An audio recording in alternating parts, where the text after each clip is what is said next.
The Hackitt Report, Hackitt Review is really interesting, and I'm really pleased to say that the National Fire Chiefs Council has been involved every step of the way and every part of that work. So we were the only organisation to be on all 6 work streams.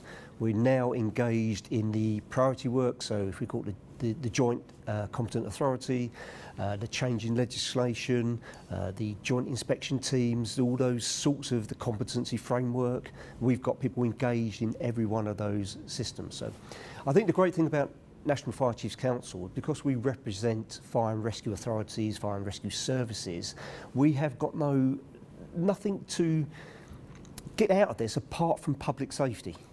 We are trying to make buildings as safe as they possibly can.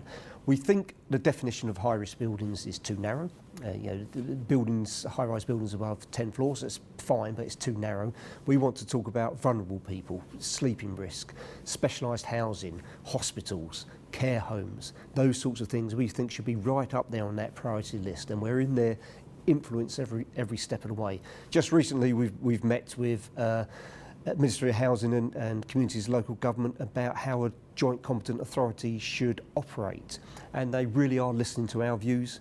We know that will change. We know authority will still stay with the local planning, building control and fire services, but our view as a joint competent authority will set those standards at a national level, do some assessment, do support, work on really complicated buildings with the local people. So there was always that confusion. We over 300 building controls, 45 fire and rescue services in England, because this really applies to England at the moment, and a single HSE, how it's going to join together. I think our ideas have really pushed that forward, and it just shows the great influence of the National Fire Chiefs Council with the expertise coming from all those fire and rescue services, and by working together collectively we can make a real change for the future.